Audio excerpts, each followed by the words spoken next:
नमस्कार दोस्तों, आप सभी का स्वागत है आपके अपने यूट्यूब चैनल पे जिसका नाम है नालंदा गुरुकुल। तो नालंदा गुरुकुल यूट्यूब चैनल पे आप सभी को स्वागत है, आप सभी का स्वागत है। तो दोस्तों, जैसा कि हम लोग जानते हैं कि इस यूट्यूब चैनल पे हम लोग पढ़ रहे हैं इलेक्ट्रीशियन ट्रेड पढ़ रहे हैं। और ये लाभदायक किसके लिए होने वाला है? तो ये रेलवे एलपी के लिए लाभदायक होने वाला है, बीएसपी एससीएल के लिए हो गया, एसएससी जेई के लिए हो गया दोस्तों, आरआरबी जेई के लिए हो गया। सबके लिए यहाँ पे हम लोग लाभदायक कोर्स ये होने वाला है। ठीक है, यहाँ पे हम लोग थ्योरी भी पढ़ेंगे, साथ साथ प्रैक्टिस भी करेंगे। ठीक है, थ्योरी प्लस प्रैक्टिस दोनों करवाया जाएगा दोस्तों, तो घबराने की बिल्कुल टेंशन नहीं है। खाली थ्योरी या खाली प्रैक्टिस नहीं होगा, दोनों एकदम साथ साथ चलेगा, दोनों एकदम साथ साथ चलेगा। तो आप बेधड़क इस कोर्स को फॉलो कर सकते हैं। ठीक है, बेधड़क जो है इस कोर्स को आप फॉलो कर सकते हैं। ठीक है, बाकी अभी जो हम लोग टॉपिक पढ़ने वाले हैं दोस्तों, उसका क्या नाम है तो ट्रांसफार्मर का समानांतर संचालन। ठीक है, समानांतर संचालन, ट्रांसफार्मर का दोस्तों समानांतर संचालन कैसे होगा उसके बारे में हम लोग पढ़ने वाले हैं। ठीक है, दो ट्रांसफार्मर का, एक ट्रांसफार्मर ये हो गया, दूसरा ट्रांसफार्मर ये हो गया, दोनों समानांतर संचालन कैसे होगा, मतलब दोनों साथ साथ कैसे जो है लोड पे आएंगे उसके बारे में बात करने वाले हैं। ठीक है, तो बिल्कुल नहीं घबराना है। ठीक है, बिल्कुल नहीं घबराना है, सब कुछ एकदम आसानी से समझ में आएगा।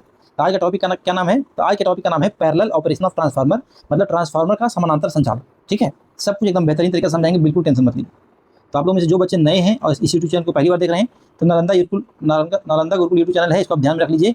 और इस यूट्यूब चैनल को आप सब्सक्राइब कर दीजिए। ठीक है, सब्सक्राइब कर दिया और बेल आइकन को दबा दीजिए, ताकि कोई भी वीडियो जब हम बनाएं आप लोग के लिए प्रयोगी वीडियो, तो कभी भी आप लोग के हाथ से छूट ना जाए। ठीक है, चलिए, तो ये ट्रांसफार्मर का पार्ट नंबर 6 होने वाला है। यहाँ पे हम लोग समानांतर संचालन पढ़ने वाले हैं। ये ट्रांसफार्मर का ऑलमोस्ट आखिरी चैप्टर होने वाला है। यहाँ पे थ्योरी प्लस प्रैक्टिस सब कुछ करवा के ट्रांसफार्मर को हम लोग टाटा बाय बाय बोलने वाले हैं।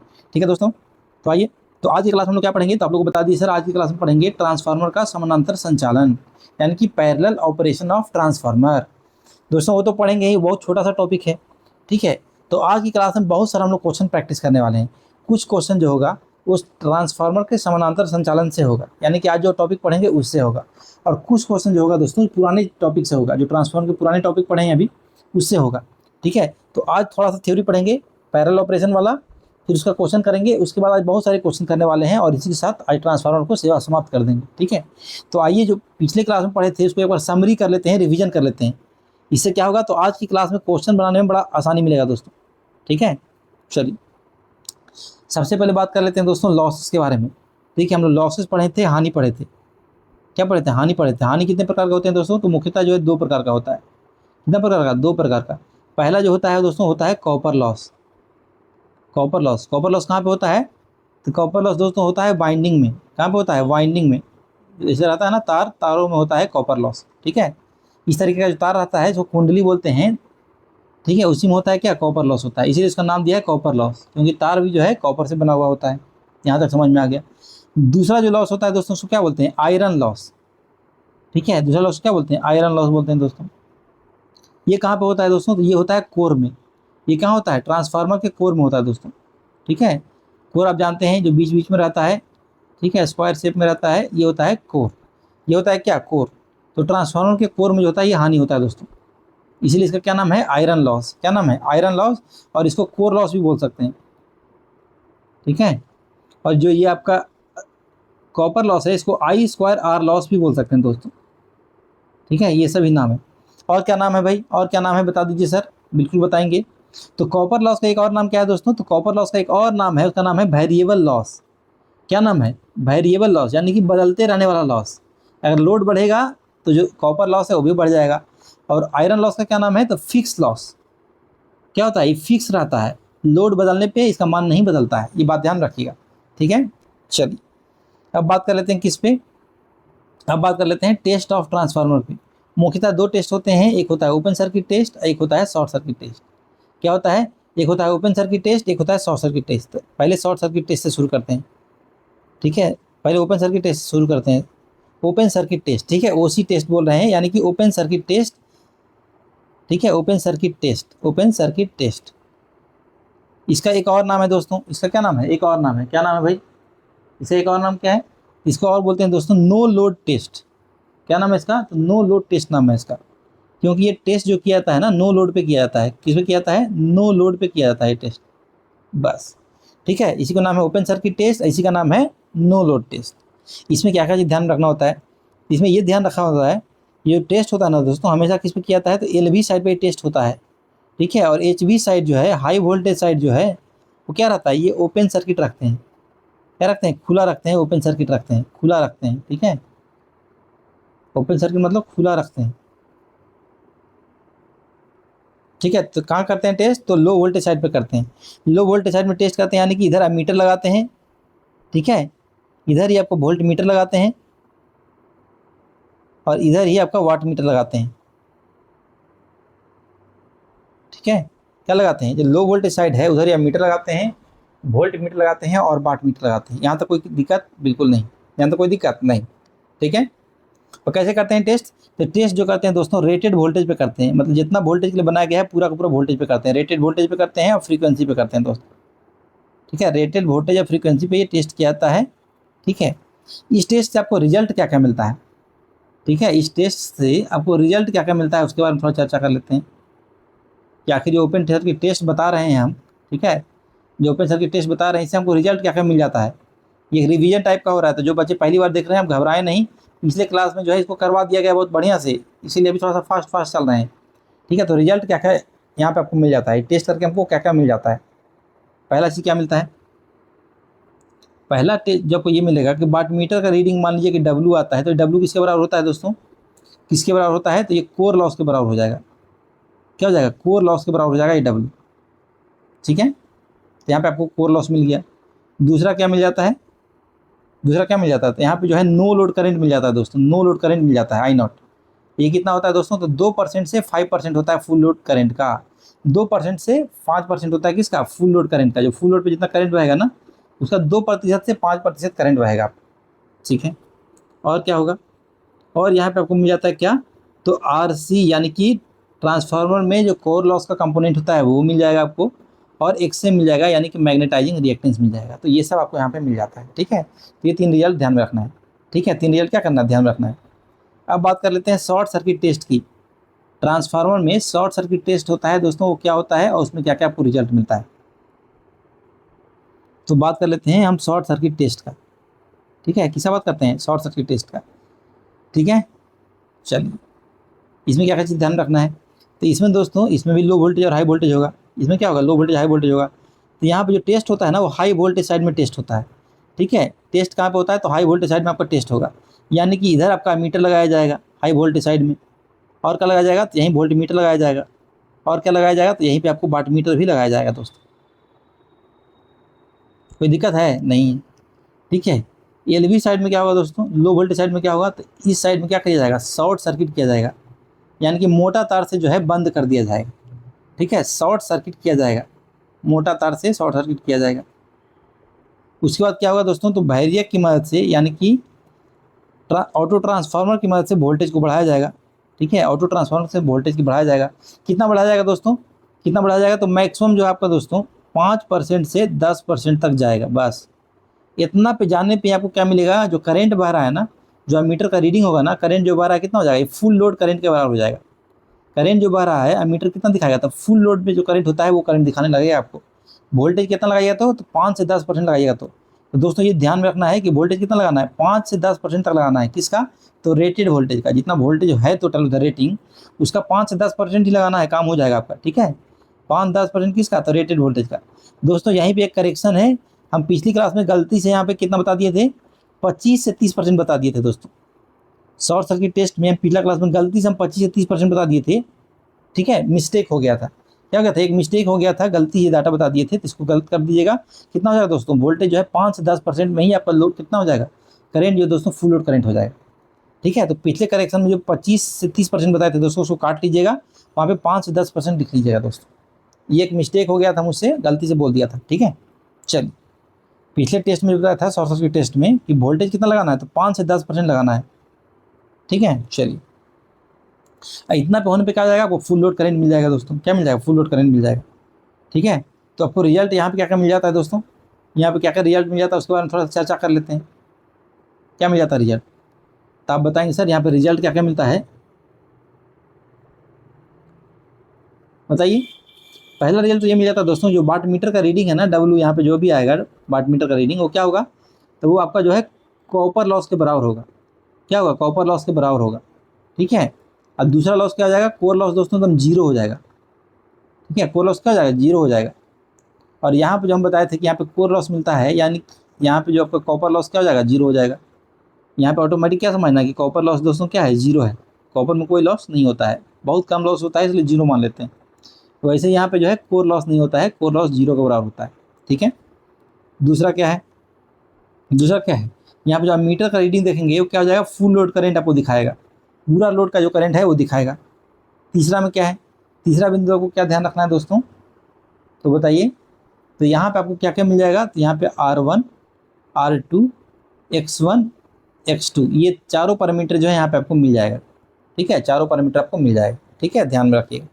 बस इतना ही आज के लिए दोस्तों। अब हम लोग बढ़ेंगे अपने टॉपिक की ओर। तो आज हम लोग पढ़ने वाले हैं जो चैप्टर दोस्तों, उसका क्या नाम है, उसका क्या नाम है दोस्तों, उसका नाम है ट्रांसफार्मर का समानांतर संचालन, मतलब पैरेलल ऑपरेशन ऑफ ट्रांसफार्मर। आखिर ये होता क्या है दोस्तों, आखिर ये होता क्या है, देखिए देखिए। सबसे पहले आपको हम एक ट्रांसफार्मर बना के बताते हैं कि ट्रांसफार्मर दोस्तों कैसे रहता है। ठीक है, देखिए दोस्तों, ये आपका जो है ट्रांसफार्मर को देखिए दोस्तों कैसे दिखाते हैं। ट्रांसफार्मर को देखिए दोस्तों इस प्रकार से दिखाते हैं, एक बड़ा गोला दिखाते हैं और एक छोटा गोला दिखाते हैं। इस तरीके से ट्रांसफार्मर को हम लोग दिखाते हैं दोस्तों। ठीक है, इस तरीके से जो है हम लोग ट्रांसफार्मर को दिखाते हैं। इधर से देखिए, इधर से क्या आ रहा है, इधर से पावर आ रहा है, इधर से क्या हो रहा है, पावर जो है आ रहा है।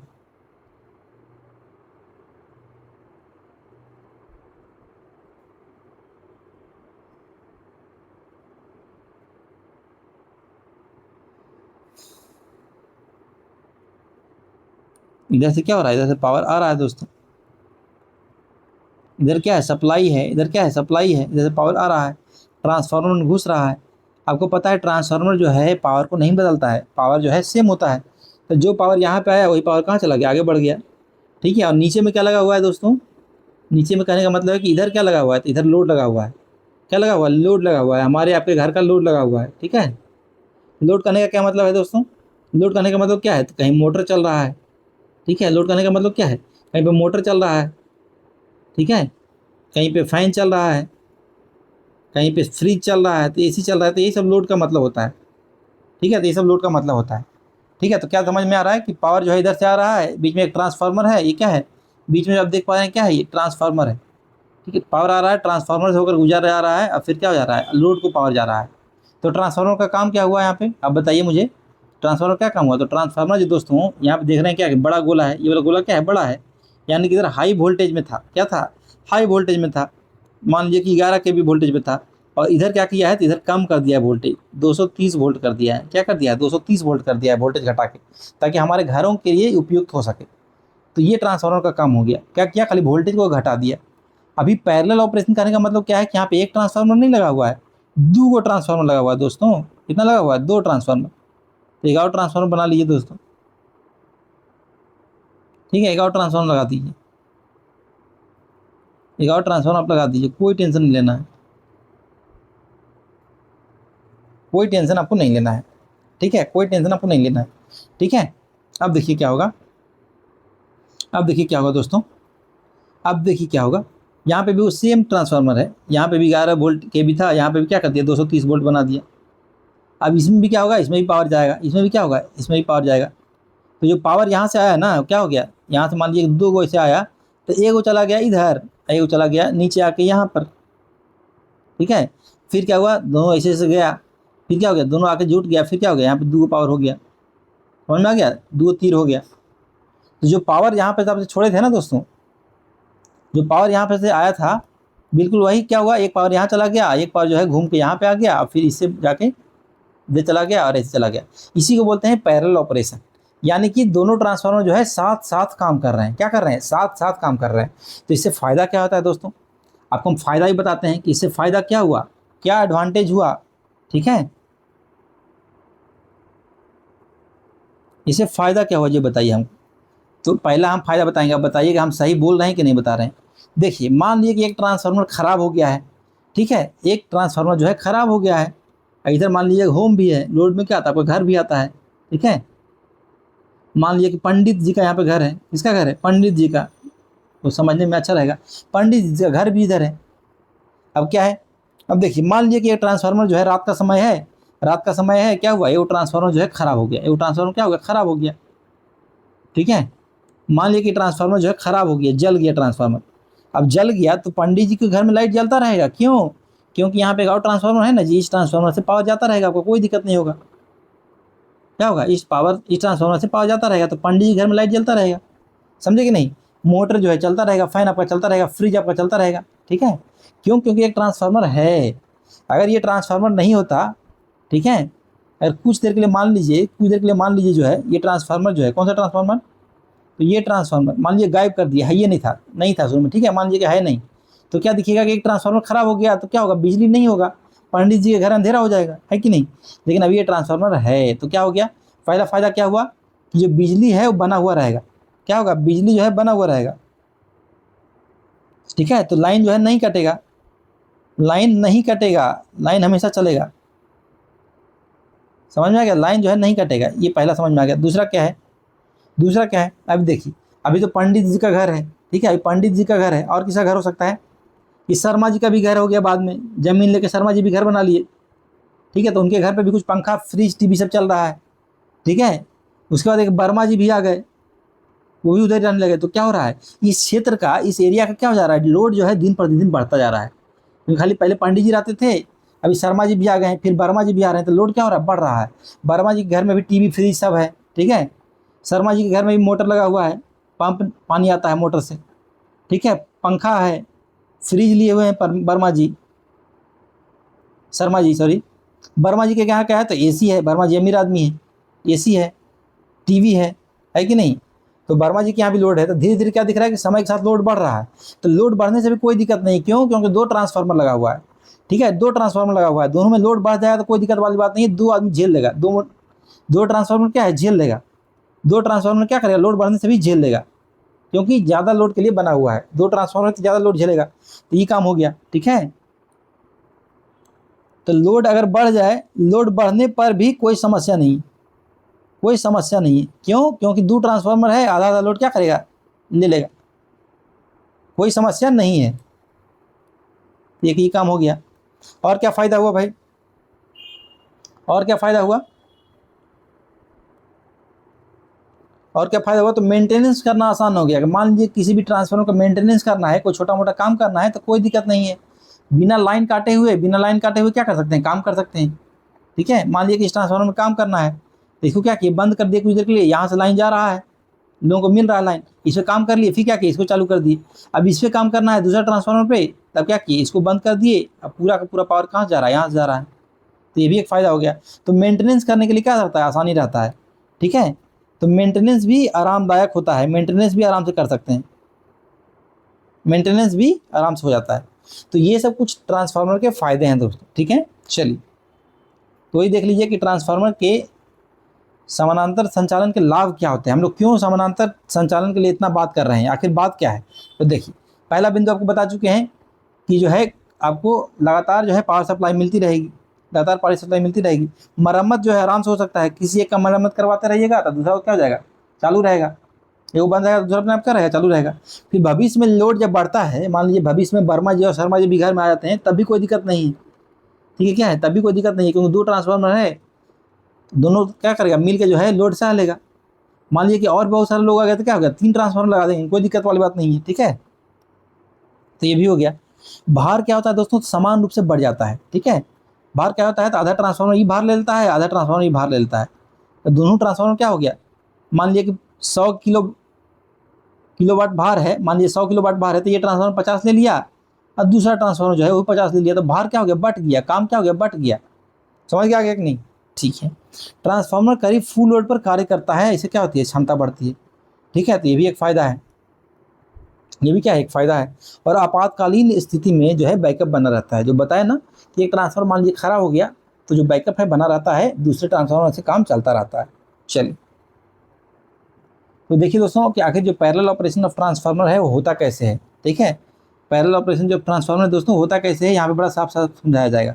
देखिए, ये ट्रांसफार्मर है, इधर से सप्लाई आ रहा है दोस्तों, इधर से क्या हो रहा है, बिजली जो है आ रहा है, इधर से बिजली क्या हो रहा है, आ रहा है, बिजली क्या हो रहा है, आ रहा है, ठीक है, इधर से बिजली आ रहा है, फिर क्या हुआ, ठीक है, फिर क्या हुआ, तो वही बिजली जो दोस्तों जो यहाँ से बिजली आ रहा है, वो बिजली कहाँ जा रहा है, तो यहाँ भी जा रहा है, ये ट्रांसफार्मर में भी जा रहा है, ठीक है। तो एक तो यहाँ पे बिजली आ रहा है, ये इस ट्रांसफार्मर में बिजली आ रहा है, इस ट्रांसफार्मर में पहला ट्रांसफार्मर ये है, दूसरा ये है, ट्रांसफार्मर ए, ट्रांसफार्मर बी। तो क्या हुआ, जैसे ही आपको यहाँ पे पावर आया तो क्या हो गया, वो पावर कहाँ चला गया, यहाँ चला गया, पावर कहाँ चला गया, यहाँ चला गया। वैसे ही जैसे ही यहाँ पे पावर आया वो कहाँ चला गया, तो यहाँ चला गया, ठीक है। फिर ये पावर कहाँ गया, तो इधर गया, फिर कहाँ गया, इधर गया, फिर कहाँ गया, इधर गया, फिर ये लोड में जा रहा है, ठीक है। ये लोड में जो है पंखा, टीवी, फ्रिज सब लगा हुआ है। इधर वाला पावर भी कहाँ गया, ऐसे गया, ऐसे गया, ऐसे गया, ऐसे गया, फिर जाके कहाँ गया, यहाँ मिल गया, फिर कहाँ गया, लोड में ही गया, फिर कहाँ गया, लोड में गया। ठीक है, बनाते हैं फोटो में। देखिए पावर यहाँ से आया, ऐसे गया, यहाँ पे गया, यहाँ पे गया, फिर ऐसे चला गया, फिर क्या हुआ, तो पावर ऐसे चला गया, फिर क्या गया, लोड में गया।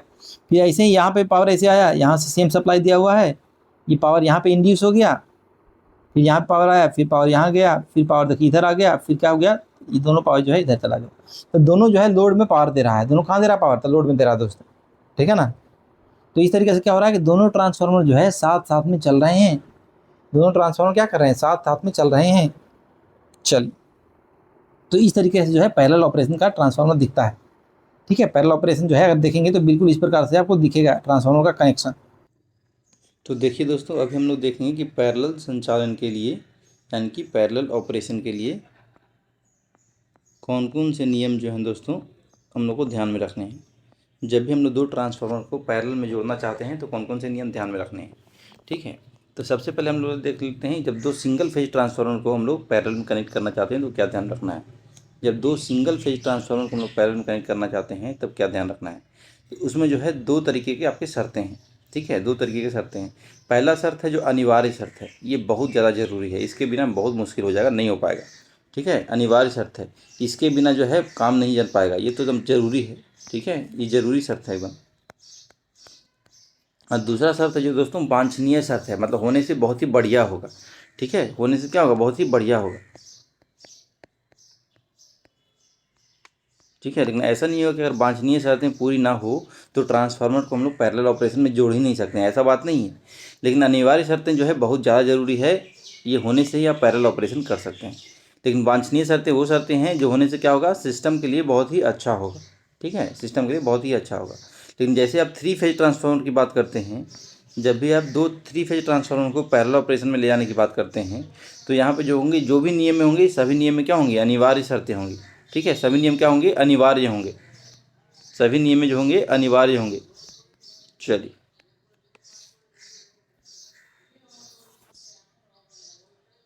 ठीक है, तो सबसे पहले अभी हम लोग बात कर लेंगे सिंगल फेज ट्रांसफार्मर की। सबसे पहले हम लोग बात कर लेंगे सिंगल फेज ट्रांसफार्मर की। तो दोस्तों देखिए, जैसे ही आप सिंगल फेज ट्रांसफार्मर को पैरेलल ऑपरेशन करेंगे ना, जैसे ही सिंगल फेज ट्रांसफार्मर का आप पैरेलल ऑपरेशन करने जाएंगे ना, तो आपको बताया कि दो तरीके की शर्तें हैं। एक शर्त क्या है, एक शर्त क्या है भाई, जो मस्ट है, जो होना ही चाहिए। ठीक है, एकदम ज़रूरी है, उसमें दो शर्त है। ठीक है, एक जो है सूड है,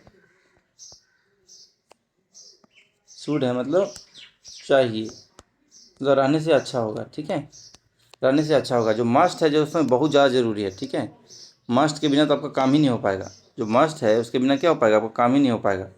लेकिन जो सूड है उसको नहीं रहने से भी आपको कोई दिक्कत नहीं होगा। जो सूड है उसको नहीं रहने से भी क्या होगा, आपको दिक्कत नहीं होगा दोस्तों। ठीक है, जो सूड है उसको नहीं रहने से भी कोई दिक्कत नहीं होगा, लेकिन जो आपका मस्ट है वो बहुत ज़्यादा ज़रूरी है। ठीक है, मस्ट जो है बहुत ज़्यादा ज़रूरी है, इसके बिना पैरेलल ऑपरेशन नहीं हो पाएगा। तो पहला नियम क्या है दोस्तों, तो पहला नियम है कि दो ट्रांसफार्मर जो है दोस्तों, उनका पोलैरिटी जो है सेम होना चाहिए। दोनों की पोलैरिटी क्या होनी चाहिए, सेम पोलैरिटी की होनी चाहिए, समान पोलैरिटी होना चाहिए। दूसरा नियम क्या है दोस्तों, कि दोनों का जो वोल्टेज का रेशियो है, जिसको टर्न रेशियो भी बोलते हैं, तो टर्न रेशियो भी दोस्तों सेम होना चाहिए। टर्न रेशियो क्या होना चाहिए, समान होना चाहिए। ठीक है, पोलैरिटी सेम होना चाहिए और टर्न रेशियो समान होना चाहिए।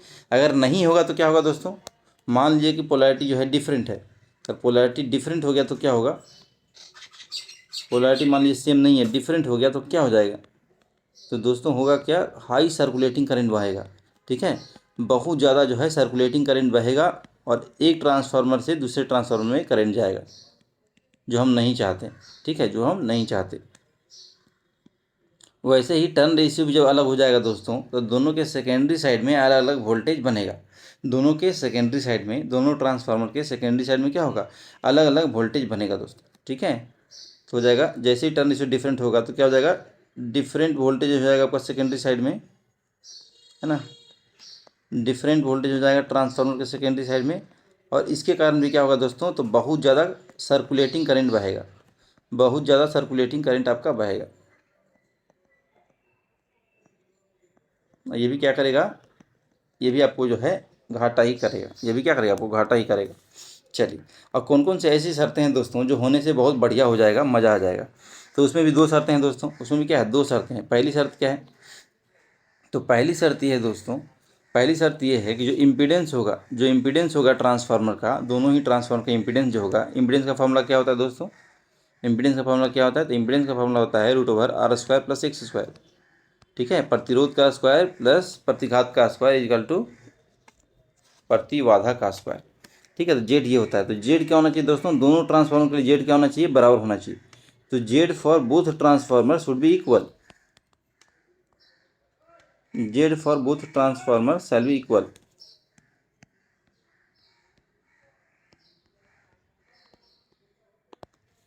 ठीक है, तो ये होने से क्या हो जाएगा दोस्तों, ये होने से क्या हो जाएगा, ये होने से एक फ़ायदा ये हो जाएगा कि दोनों ट्रांसफार्मर जो होगा अपने केवीए रेटिंग के हिसाब से लोड किए जाएंगे। ठीक है, ये होने से क्या हो जाएगा, दोनों ट्रांसफार्मर जो है, ठीक है, तो transformer will be load is directly proportional to KVA rating of transformer. ये फ़ायदा होगा इस, जो कि बहुत ज़्यादा ज़रूरी है। ठीक है, और अगला नियम क्या है दोस्तों, अगला क्या होना चाहिए, तो X/R रेशियो जो है दोनों ट्रांसफार्मर का क्या होना चाहिए, समान होना चाहिए। X/R रेशियो दोनों ट्रांसफार्मर का क्या होना चाहिए, समान होना चाहिए। इससे क्या होगा, तो दोनों ट्रांसफार्मर जो है सेम पावर फैक्टर पे काम करेगा, दोनों ट्रांसफार्मर का पावर फैक्टर क्या होगा, समान होगा। तो ये भी एक फ़ायदे वाली बात। चलिए, कोई बोल रहे हैं कि वांछनीय शर्तें मतलब डिजायरेबल कंडीशन क्या है। ठीक है, डिजायरेबल कंडीशन क्या है, तो डिजायरेबल कंडीशन ये है दोस्तों कि लोड शेयरिंग जो होना चाहिए प्रोपोर्शन टू केवीए रेटिंग होना चाहिए। ये कब होगा, जब इम्पीडेंस दोनों ट्रांसफार्मर का क्या होगा, समान होगा। जब दोनों ट्रांसफार्मर का इम्पीडेंस क्या होगा, समान होगा, तब ऐसा होगा। ठीक है, दोनों ट्रांसफार्मर का, ट्रांसफार्मर 1 को बोलते हैं T1 और ट्रांसफार्मर 2 को बोलते हैं T2। तो दोनों ट्रांसफार्मर का जब जेड समान होगा तो दोनों का जो लोड शेयरिंग होगा केवीए के प्रोपोर्शनल होगा। इसका मतलब क्या है, एक बार देख लीजिए, समझते हैं। ठीक है,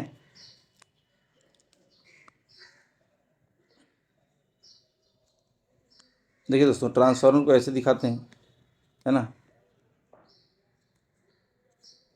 2 ट्रांसफार्मर लगा दिए हैं, इसी को बोलते हैं दोनों पैरेलल में है। ठीक है, दोनों ट्रांसफार्मर क्या चीज़ में है, पैरेलल में है। एक साइड से सोर्स है, दूसरी साइड में लोड है।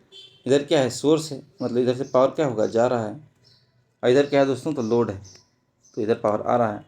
ठीक है, तो ये पावर ऐसे गया, ऐसे गया, ऐसे गया, फिर दोनों पावर क्या हो गया, मिलके जो है यहाँ पे आ गया। ठीक है, तो इस तरीके से होता है दोस्तों। ठीक है ना, अभी देख लीजिए, अभी मान लीजिए क्या हो रहा है, अभी मान लीजिए दोस्तों कि यहाँ पे जो है इसका रेटिंग जो है 1000 kVA है दोस्तों। पहला ट्रांसफार्मर का रेटिंग जो है 1000 kVA है। वही दूसरे ट्रांसफार्मर का रेटिंग जो है दोस्तों, दूसरे ट्रांसफार्मर का जो रेटिंग है दोस्तों 500 kVA। ठीक है, कितना है, तो 500 kVA। ठीक है, अब मान लीजिए कि 800 kVA का लोड आ रहा है, 800 kVA का दोस्तों इधर लोड है, तो कौन ट्रांसफार्मर में कितना लोड होगा, तो कैसे निकालिएगा। मान लीजिए ट्रांसफार्मर 1 है T1, इसको बोल दीजिए T2। तो T1 का जब लोड निकालना हो दोस्तों तो कैसे निकालिएगा, सबसे पहले तो ये 800 को ले लीजिए। ठीक है, 800 T1 का निकाल रहे हैं कि T1 जो है कितना लोड शेयर करेगा, साझा करेगा, गुना T1 का कितना रेटिंग है दोस्तों, तो 1000, तो 1000 और नीचे क्या हो जाएगा, 1000 प्लस 500 मतलब 1500 नीचे हो जाएगा। ठीक है, तो ये हो जाएगा 2/3, कितना हो जाएगा, 2/3, यानी कि 1600/3 हो जाएगा दोस्तों। ठीक है, 1600/3 हो जाएगा। तो पहला ट्रांसफार्मर कितना लेगा, 1600/3 लेगा।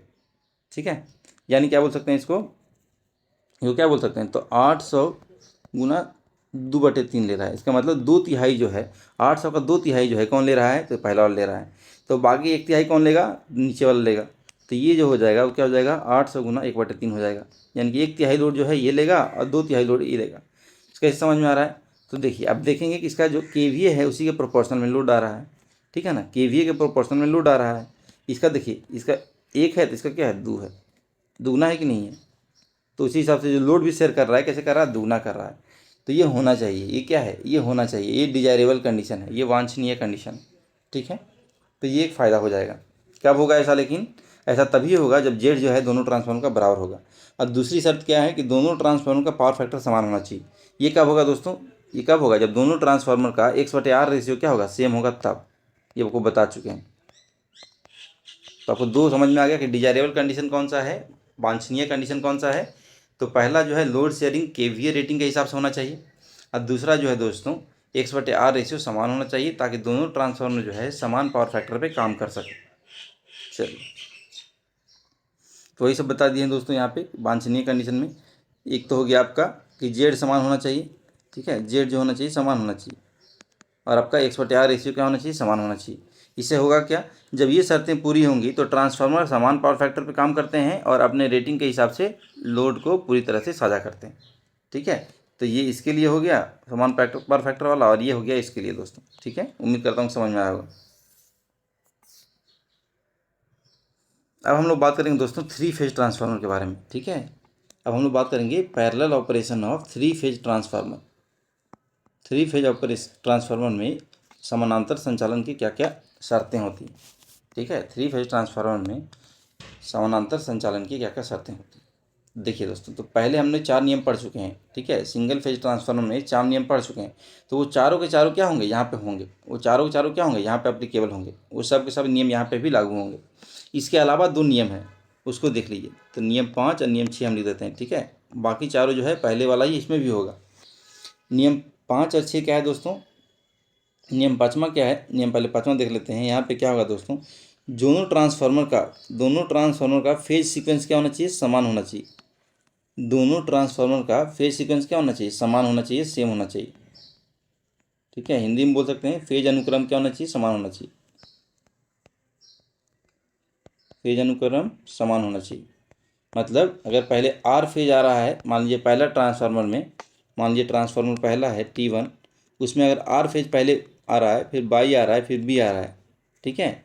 तो उसी हिसाब से T2 में भी उसी प्रकार से होना चाहिए। आर पहले आना चाहिए, फिर वाई आना चाहिए, फिर बी आना चाहिए, ठीक है। इसी प्रकार से आपका कनेक्शन होना चाहिए, ठीक है। तो अगला शर्त क्या है दोस्तों, तो दोनों ट्रांसफार्मर जो है सेम वेक्टर ग्रुप से होना चाहिए। दोनों ट्रांसफार्मर जो है सेम वेक्टर ग्रुप से होना चाहिए दोस्तों, ठीक है। दोनों ट्रांसफार्मर सेम वेक्टर ग्रुप से होना चाहिए, ठीक है। इससे होने से क्या होता है, तो सेम फेज शिफ्ट दोनों ट्रांसफार्मर में मिलता है आपको, ठीक है। दोनों ट्रांसफार्मर में सेम फेज शिफ्ट आपको मिलता है, ठीक है। तो ये आपको दोनों चीज़ों को ध्यान रखना है, बस ये हो गया आपका। और एक नियम 1 2 3 4 जो पहले पढ़े थे बिल्कुल वैसे ही होगा। नियम 1 2 3 4 जो पढ़े थे सब होगा, ठीक है।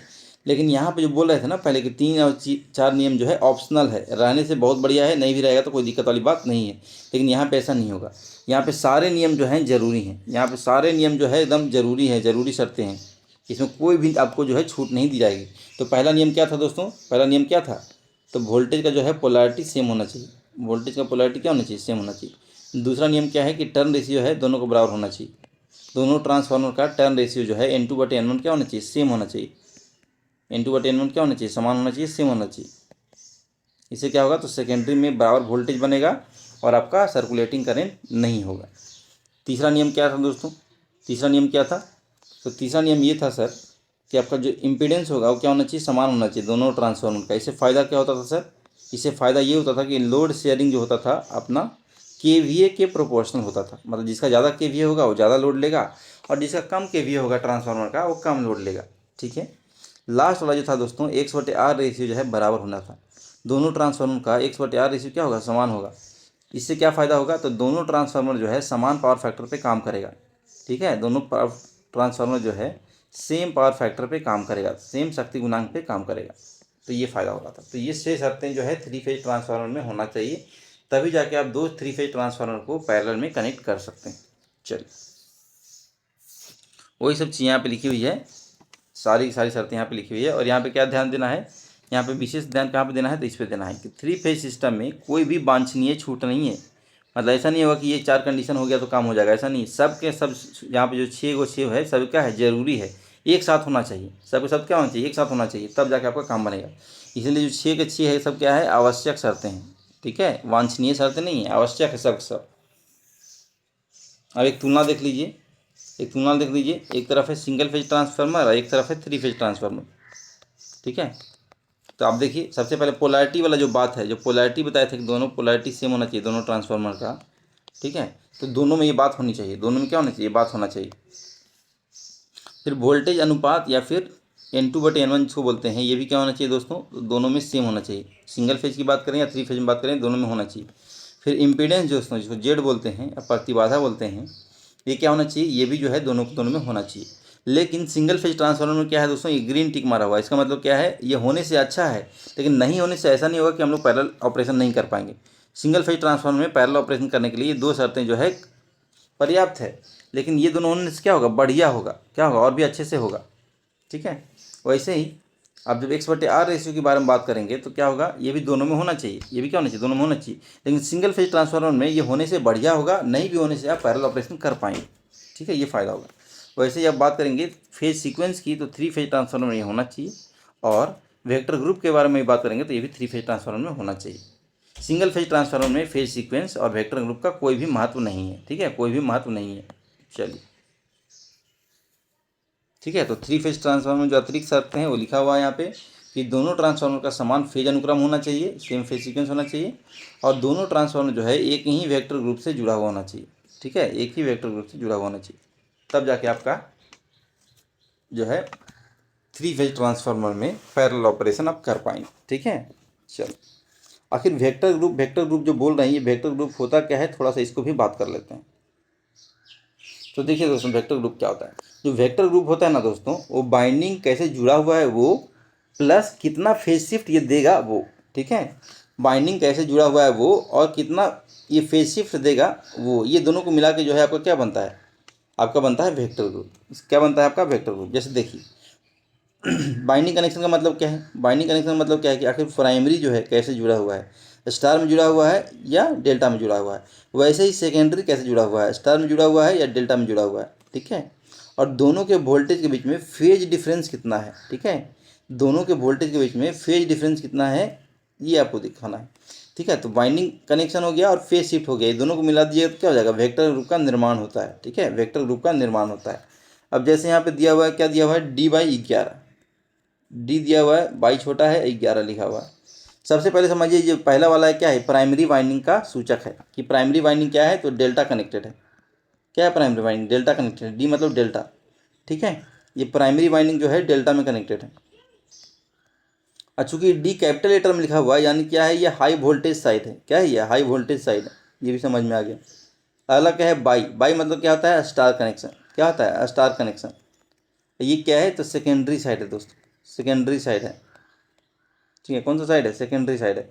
और चूंकि बाई छोटा में लिखा हुआ है, कैपिटल लेटर में नहीं लिखा हुआ है, स्मॉल लेटर में लिखा हुआ है, इसका मतलब क्या है, इधर जो है लो वोल्टेज साइड। ठीक है, ये लो वोल्टेज साइड है। तो अभी तक क्या समझ में आ गया, अभी तक ये समझ में आ गया सर कि जो है दोनों वाइंडिंग जो है कैसे कनेक्टेड है, स्टार में कनेक्टेड है कि डेल्टा में कनेक्टेड है। देख के ही समझ में आ जाएगा, डी मतलब डेल्टा, बाई मतलब स्टार। ठीक है, डी मतलब डेल्टा, बाई मतलब स्टार। अब डी कैपिटल लिखा हुआ है, इसका मतलब क्या है, डी कैपिटल लिखा हुआ है, इसका मतलब क्या है कि हाई वोल्टेज साइड है। बाई छोटा लिखा हुआ है, इसका मतलब क्या है, लो वोल्टेज साइड है। ठीक है, यहाँ तक समझ में आ गया। अब ये 11 क्या है सर, हमको 11 के बारे में थोड़ा सा बता दीजिए। ठीक है, ये 11 क्या है। तो देखिए, आप लोग घड़ी देखना आता है। ठीक है, इसके लिए घड़ी कैसे बनाएंगे, देखिए घड़ी देखिए कैसे बनेगा। यहाँ पे 12 बजता है, यहाँ पे 3 बजता है, यहाँ पे 6 बजता है और यहाँ पे 9 बजता है। बजने बोल रहा है कितना, तो 11 बोल रहा है, तो 11 आपको बजाना है घड़ी में। ठीक है, 11 आपको घड़ी में बजाना है। तब क्या देखेंगे, सबसे पहले जब है 11 आपको बजाना है तो क्या देखेंगे कि बड़ी वाली सुई कहाँ पे होगा, तो 12 पे होगा। बड़ी वाली सुई हमेशा कहाँ पे होगा, तो 12 पे होगा दोस्तों। तो ये 12 पे हो गया, बड़ी वाली सुई किस पे हो गया, तो 12 पे हो गया।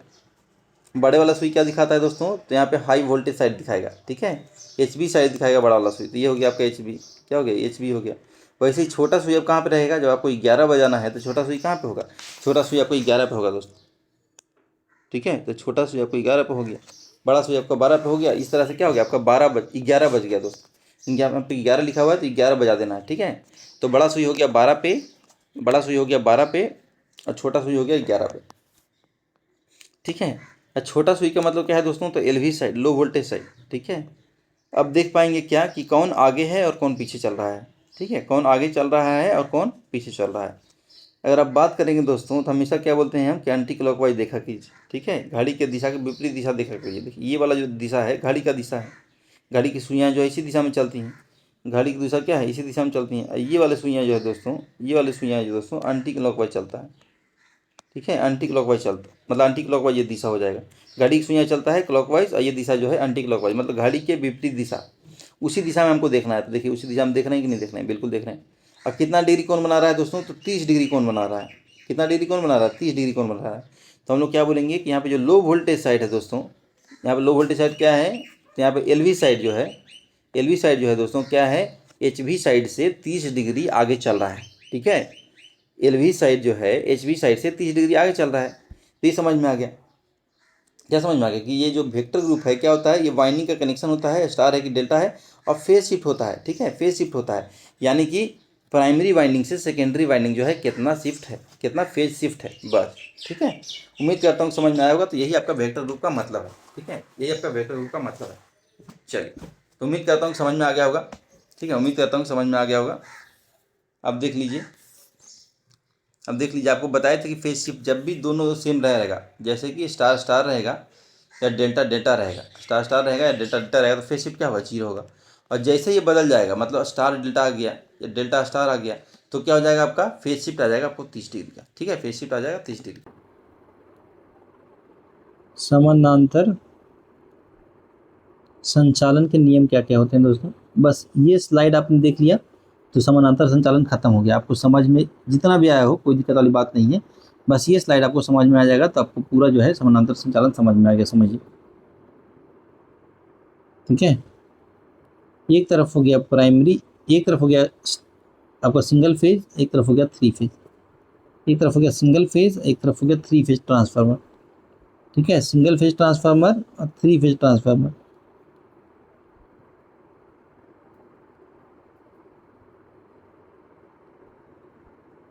Three phase transformer.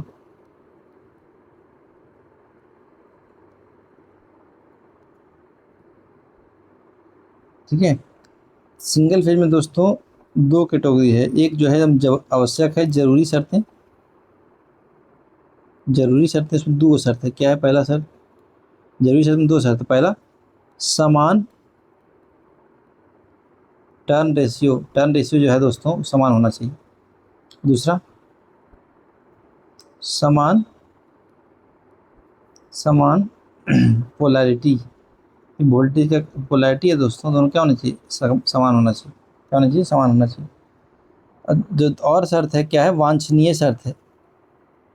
वांछनीय है मतलब होने से क्या होगा, बहुत बढ़िया होगा, अच्छा होगा। लेकिन नहीं भी होने से कोई, नहीं भी होने से ऐसा नहीं है कि ट्रांसफार्मर पैरेलल में कनेक्ट नहीं हो पाएगा, पैरेलल कनेक्ट होगा, लेकिन क्या है, वांछनीय है, होने से बढ़िया होगा। पहला क्या है, तो इम्पीडेंस दोस्तों होना चाहिए सेम, दोनों ट्रांसफार्मर का इम्पीडेंस क्या होना चाहिए, सेम होना चाहिए। दूसरा कंडीशन क्या है, तो 1/r रेशियो जो है दोनों ट्रांसफार्मर क्या होना चाहिए, समान होना चाहिए। और थ्री फेज ट्रांसफार्मर में दोस्तों ये सारे नियम होना चाहिए, जो सिंगल फेज में बताया ना, वो सारे नियम होना चाहिए सटीक थ्री फेज ट्रांसफार्मर में। इसके अलावा भी दो नियम और होना चाहिए। क्या होना चाहिए? पाँचवा, क्या होना चाहिए पाँचवा, बताइए। तो पाँचवा होना चाहिए दोस्तों, फेज सीक्वेंस सेम होना चाहिए, फेज सीक्वेंस समान होना चाहिए दोनों ट्रांसफार्मर का। और छठा, सेम वेक्टर ग्रुप का होना चाहिए दोनों ट्रांसफार्मर, सेम वेक्टर ग्रुप का होना चाहिए दोनों ट्रांसफार्मर, बस। तो आइए अभ्यास कर सकते हैं क्या हम लोग, क्या हम लोग अभ्यास की ओर आगे बढ़ें? चलिए अभ्यास करेंगे। अब क्या करेंगे? अभ्यास करेंगे। आइए आगे बढ़ते हैं। पहला क्वेश्चन आपकी स्क्रीन पे, आप लोग बनाते जाइए क्वेश्चन, ABCD करके कमेंट करते जाइएगा। पहला दोस्तों, समानांतर संचालन हेतु आवश्यक शर्तें क्या है? बोला जरूरी शर्तें क्या है। तो आपको पता है क्या जरूरी शर्तें हैं दोस्तों, क्या जरूरी शर्तें हैं? यहाँ पे नहीं बोला है कि सिंगल फेज ट्रांसफार्मर के लिए बात कर रहे हैं या फिर थ्री फेज ट्रांसफार्मर के लिए बात करते हैं। ठीक है, अब सिंगल फेज में हम क्या जानते हैं, जरूरी शर्तें क्या है? आपको पता है सर, जरूरी शर्तें हैं सेम पोलैरिटी, दोनों वोल्टेज का पोलैरिटी जो है दोस्तों सेकेंडरी साइड में क्या होना चाहिए, समान होना चाहिए। दूसरा क्या है दोस्तों, तो टर्न रेशियो जो है, जो वोल्टेज का रेशियो है या टर्न रेशियो है, क्या होता है, दोनों सेम होना चाहिए, दोनों क्या होना चाहिए, समान होना चाहिए सिंगल फेज ट्रांसफार्मर के लिए। ठीक है, और आपको पता है कि थ्री फेज में तो सब कुछ होना चाहिए, जो छो नियम है टोटल कितना है, सिंगल फेज ट्रांसफार्मर में 4 को है ना, और थ्री फेज ट्रांसफार्मर में पता है चारों होना ही चाहिए, साथ में दो और कंडीशन होना चाहिए, है ना। चलिए तो ऑप्शन पढ़ेंगे, देखिए सेम पोलैरिटी बिल्कुल सही बात है, सेम पोलैरिटी बिल्कुल सही बात है। अगला क्या है, सेम वोल्टेज रेशियो, इसी को सेम टर्न रेशियो भी बोल सकते हैं, क्योंकि आपको क्या पता है कि वोल्टेज V1/V2 क्या होता है, N1/N2 होता है। मतलब टर्न रेशियो बोलिए या वोल्टेज रेशियो बोलिए, दोनों क्या चीज़ है, समान ही बात है। तो ये भी सही उत्तर हो जाएगा। ठीक है, ये भी सही उत्तर हो गया। तो आपको दिख रहा है कि एक और दो दोनों सही उत्तर है, इसका मतलब क्या होगा, ना ये उत्तर होगा ना बी उत्तर होगा, तो आंसर क्या हो जाएगा, उपयुक्त सभी हो जाएगा। क्योंकि ए अभी दोनों सही हो रहा है, तभी ए चाहे बी तो आप मार नहीं सकते हैं। तो ऑप्शन देखेंगे सर, उपयुक्त सभी भी ऑप्शन दिया, तो सभी हो जाएगा उपयुक्त। ठीक है, बोलिएगा सर कैसे? सिंगल फेज ट्रांसफार्मर में तो ये नहीं होता था, ये वाला जो कंडीशन था। दो और कंडीशन क्या था दोस्तों? तो यहाँ पे था दोस्तों कि इम्पीडेंस जो है समान होना चाहिए, जेड जो है समान होना चाहिए, और क्या था, X/R है दोस्तों, ये भी क्या होना चाहिए, समान होना चाहिए। आप बोलिए सर कि ये दोनों जो है, ये दोनों तो आपको जरूरी नहीं था, ये तो आपका क्या था, वांछनीय था, मतलब होने से बढ़िया होता, लेकिन जरूरी तो नहीं था। लेकिन दोस्तों यहाँ पे कहाँ बताया कि सिंगल फेज ट्रांसफार्मर का पूछ रहे हैं या फिर 3 फेज ट्रांसफार्मर का पूछ रहे हैं? आपको कहीं बताया है? नहीं बताया है। इसका मतलब क्या है, हमको ऑप्शन से यहाँ पे छांटना होगा क्या उत्तर होना चाहिए। तो ऑप्शन में दिख रहा है कि ए और बी दोनों सही हो रहा है, तो वो तो होगा नहीं, तो आंसर क्या हो जाएगा, वो सही हो जाएगा दोस्तों, ठीक है। क्योंकि अगर 3 फेज में पूछ लेता तो इसका भी कुछ सही हो जाता, तो 3 फेज में तो सब कुछ होना ही चाहिए, है ना। तो ऑप्शन के हिसाब से हम देखेंगे तो सबसे सही क्या है, डी। अगला क्वेश्चन देखिए दोस्तों, समानांतर संचालन के लिए आवश्यक शर्त कौन सी है? फिर से वही क्वेश्चन पूछ दिया है, लेकिन पिछला बार यूपी में पूछा था, इस बार क्या पूछ दिया है, रेलवे एलपी में पूछा है। सेम क्वेश्चन रिपीट कर दिया, सेम क्वेश्चन क्या कर दिया, रिपीट कर दिया। तो सेम क्वेश्चन रिपीट कर दिया तो सेम आंसर हम रिपीट कर देंगे। आंसर क्या हो जाएगा, डी। क्या हो जाएगा आंसर, डी हो जाएगा दोस्तों। सेम क्वेश्चन एकदम रेलवे एलपी ने पूछा है। अगला क्वेश्चन हो जाएगा, समानांतर संचालन में फेज क्रम या फेज अनुक्रम, फेज सीक्वेंस क्या होना चाहिए, सेम होना चाहिए कि अपोजिट होना चाहिए? तो आप बताइए सर, 3 फेज जो ट्रांसफार्मर है ना, 3 फेज जो ट्रांसफार्मर पढ़ाए है ना सर, उसमें 2 एक्स्ट्रा कंडीशन है, ठीक है। सिंगल फेज वाला तो सारा नियम लागू होना ही चाहिए, ठीक है, सारा नियम होना चाहिए। कितना नियम है, तो 4 नियम है, तो चारों नियम लागू होना चाहिए 3 फेज के लिए, ठीक है, 3 फेज के लिए। इसमें से आपको पता है कि 2 जो नियम है क्या है, वांछनीय है, मतलब अच्छा है, होने से बढ़िया रहेगा, नहीं भी होने से कोई दिक्कत नहीं है। और 2 क्या है, एकदम जरूरी है। लेकिन ये चारों का चारों नियम कहाँ पर होना चाहिए, चुपचाप ही चारों का चारों नियम होना चाहिए 3 फेज ट्रांसफार्मर में, प्लस 2 नियम और है। पहला नियम क्या है, पहला नियम क्या है, तो सेम फेज सीक्वेंस, तो फेज सीक्वेंस होना चाहिए समान दोनों ट्रांसफार्मर का, ठीक है। फेज सीक्वेंस जो होना चाहिए दोनों ट्रांसफार्मर क्या होना चाहिए, समान होना चाहिए दोस्तों, ठीक है। और अगला नियम क्या है, सेम वेक्टर ग्रुप, तो दोनों ट्रांसफार्मर का जो वेक्टर ग्रुप है वो क्या होना चाहिए, समान होना चाहिए। वेक्टर ग्रुप क्या होना चाहिए दोस्तों, समान होना चाहिए। तो उत्तर क्या हो जाएगा यहाँ पे, तो फेज सीक्वेंस दोस्तों हमेशा क्या होना चाहिए, समान होना चाहिए। तो आंसर हो जाएगा डी, बी, ठीक है।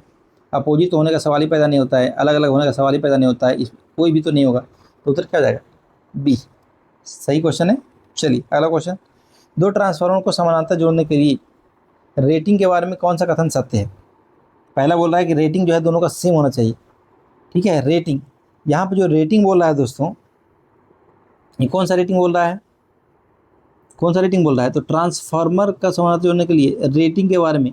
तो रेटिंग में देखिए, अभी 2 रेटिंग हो सकता है, एक तो हो सकता है वोल्टेज रेटिंग, ठीक है, वोल्टेज रेटिंग होगा, और एक हो सकता है केवीए रेटिंग। क्या हो सकता है, केवीए रेटिंग दोस्तों, ठीक है। यहाँ पे जो रेटिंग बोलना चाह रहे हैं वो केवीए रेटिंग से बोलना चाह रहे हैं, क्योंकि ट्रांसफार्मर जो है दोस्तों उसका रेटिंग क्या में होता है, केवीए में होता है, क्या में होता है, केवीए में होता है। अभी वोल्टेज रेटिंग को भूल जाइए, ठीक है, कुछ देर के लिए क्या करिए, वोल्टेज रेटिंग को भूल जाइए, केवीए रेटिंग के बारे में बात कर रहा है। तो आपको बता चुके हैं कि जो 2 ट्रांसफार्मर होता है दोनों का केवीए रेटिंग जरूरी नहीं कि बराबर हो, आपको बताए थे ना ऐसे करके।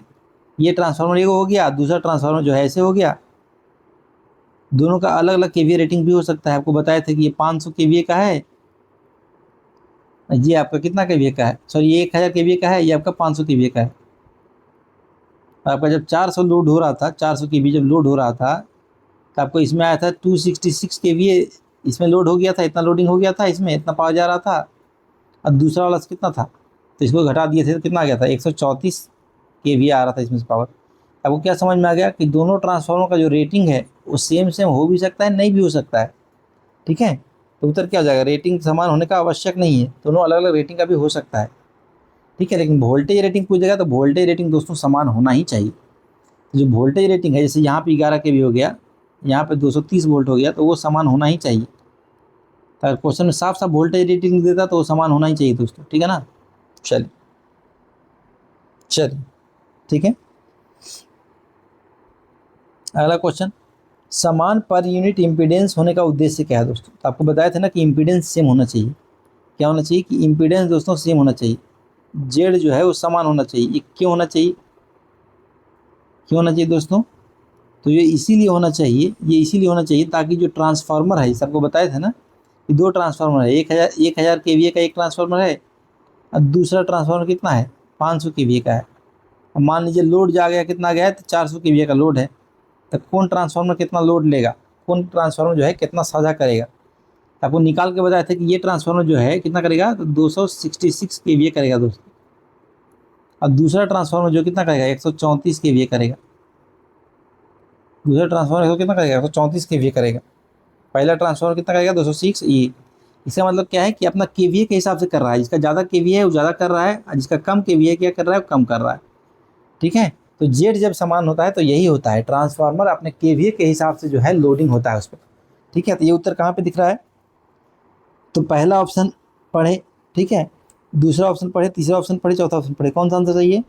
तब वो दिख गया सर कि थोड़ा बहुत जो है पहला ही थोड़ा सही लग रहा है, ये सब क्या है, गलत लग रहा है, क्योंकि ये सब तो दूर दूर तक कई बात नहीं कर रहा है। हालांकि पहला ऑप्शन भी बहुत सही नहीं है। यहाँ पर लिखना चाहिए कि जो लोड शेयर होगा ना, लोड जो होगा इक्वल शेयर नहीं होगा, लोड जो है इक्वल शेयर नहीं होगा। कैसे होगा, तो केवीए के हिसाब से शेयर होगा।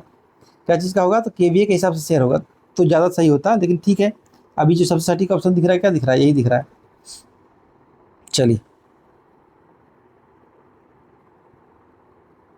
अगला क्वेश्चन, समानांतर संचालन का लाभ क्या होता है दोस्तों, ये तो आप बताइएगा। दो ट्रांसफार्मर समानांतर में लगाएं तो क्या क्या लाभ होता है। तो सप्लाई निरंतर बनी रहती है, बिल्कुल सही बात है। मरम्मत के लिए सुविधा होती है, ये भी सही बात है। लोड बांट सकते हैं, ये भी सही बात है। तो आंसर क्या हो जाएगा, ऑल हो जाएगा, आंसर हो जाएगा डी, क्योंकि सब सही बात है। तो आंसर क्या हो जाएगा, डी हो जाएगा। अगला क्वेश्चन, कि अलग वेक्टर ग्रुप वाले ट्रांसफार्मर को समानांतर में चला सकते हैं कि नहीं चला सकते हैं। तो किसके बारे में बात कर रहे हैं, तो 3 फेज ट्रांसफार्मर के बारे में बात हो रहा है। तो 3 फेज ट्रांसफार्मर में क्या होना चाहिए, 2 कंडीशन एक्स्ट्रा था। कौन सा कंडीशन, 5वां कंडीशन और 6ठा कंडीशन, और ये भी याद ही रखना है, बस यही याद ही रखना है खाली 3 फेज में, और कुछ नहीं याद रखना है। एक तो हो गया कि फेज सीक्वेंस सेम होना चाहिए, फेज सीक्वेंस क्या होना चाहिए, समान होना चाहिए, दोनों का फेज सीक्वेंस सेम होना चाहिए। और क्या होना चाहिए, तो सेम वेक्टर ग्रुप का होना चाहिए। दोनों ट्रांसफार्मर जो है ना, सेम वेक्टर ग्रुप का होना चाहिए। दोनों ट्रांसफार्मर का वेक्टर ग्रुप क्या होना चाहिए, समान होना चाहिए। क्या होना चाहिए, समान होना चाहिए। कहाँ पे होगा ये, तो यहाँ पूछ रहे हैं कि डिफरेंट वेक्टर ग्रुप पे, तो भाई पैरेलल में नहीं चल पाएगा, क्योंकि पैरेलल में चलने के लिए क्या होना चाहिए, सेम वेक्टर ग्रुप का होना अति आवश्यक है। क्योंकि 3 फेज ट्रांसफार्मर में ये सब कंडीशन क्या है, बहुत ज़्यादा जरूरी है, होना ही चाहिए। सारा कंडीशन क्या है, जरूरी है एकदम, कोई छूट नहीं मिल पाएगा 3 फेज ट्रांसफार्मर में। ठीक है ना, तो क्या हो जाएगा, समानांतर में चल ही नहीं पाएगा अगर अलग अलग वेक्टर ग्रुप का हो गया तब। ठीक है, जैसे देखिए सेम वेक्टर ग्रुप में रहेगा तो आराम से चलेगा, कोई दिक्कत वाली बात नहीं है। डिफरेंट वेक्टर ग्रुप रहेगा तो चल ही नहीं पाएगा। ठीक है, डिफरेंट वेक्टर ग्रुप रहेगा तो चल ही नहीं पाएगा। मान लीजिए कि अलग अलग वेक्टर ग्रुप है लेकिन फेज शिफ्ट सेम दे रहा है, तो क्या होगा, चल सकता है लेकिन फिर भी इसको चलाया नहीं जाता है उस प्रकार से। ठीक है, ये ध्यान रखिएगा। समानांतर ट्रांसफार्मर में लोड शेयरिंग कैसी होती है। तो दोस्तों आपको बताए थे, अभी जस्ट एग्जांपल लिए थे, क्या बताए थे कि मान लीजिए 2 ट्रांसफार्मर है, एक केवीए रेटिंग 1000 है और दूसरे ट्रांसफार्मर का केवीए रेटिंग कितना है दोस्तों, तो 500 है, और लोड लगाया गया है 400 केवीए का। तो क्या होगा, आप ही बताइए। तो बताए सर कि पहला ट्रांसफार्मर में सर अभी कैलकुलेशन करके बताए थे कि 266 केवीए हो जाएगा, 266 केवीए तक लोड होगा पहला ट्रांसफार्मर में, और दूसरा ट्रांसफार्मर में सर 134 केवीए तक लोड होगा। ठीक है, दोनों आपस में क्या करेगा, बांट लेगा। किस प्रकार से बांटेगा, तो अपने केवीए रेटिंग के हिसाब से जो है बांट लेगा, अपने केवीए रेटिंग के हिसाब से क्या करेगा, बांट लेगा। अब ऑप्शन पढ़ते हैं।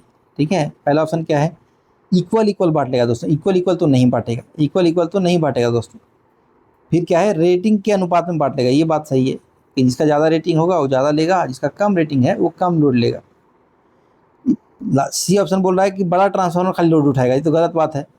लास्ट ऑप्शन है खाली छोटा ट्रांसफार्मर लोड उठाएगा, ऐसा कोई बात नहीं। ठीक है, ये सास बहुत का सीरियल नहीं चल रहा है कि छोटी बहुत सारा काम करेगी। ठीक है ना, तो आंसर क्या होगा, अपने रेटिंग के हिसाब से दोनों ट्रांसफार्मर क्या करेगा, काम करेगा।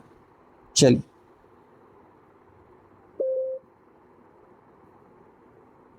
अगला क्वेश्चन है दोस्तों कि रेतीले या फिर पर्वतीय क्षेत्रों में कौन सा संयोजन जो है दोस्तों ज़्यादा इस्तेमाल होता है, कौन सा संयोजन जो है ज़्यादा इस्तेमाल होता है। आंसर क्या होगा, इसका सटीक उत्तर क्या हो जाएगा दोस्तों, इसका सटीक उत्तर हो जाएगा, इसका सटीक उत्तर हो जाएगा डी ऑप्शन। ठीक है, ये कॉन्सेप्ट पढ़ाए नहीं है, कॉन्सेप्ट पढ़ाने की आवश्यकता भी नहीं है। देखिए दोस्तों, अभी तक हमने पढ़ा कि स्टार कनेक्शन होता है और पढ़ा कि डेल्टा कनेक्शन होता है। ठीक है ना, स्टार कनेक्शन पढ़ा, डेल्टा कनेक्शन पढ़ा। ठीक है, एक और कनेक्शन होता है दोस्तों, जिगजैग कनेक्शन होता है। जिगजैग कनेक्शन होता है दोस्तों, वो स्टार और डेल्टा के दोनों की खूबियों को लेकर के इस्तेमाल में आता है, जिगजैग कनेक्शन। तो ये आंसर जो है जिगजैग कनेक्शन है, स्टार डेल्टा इंटर स्टार। ठीक है,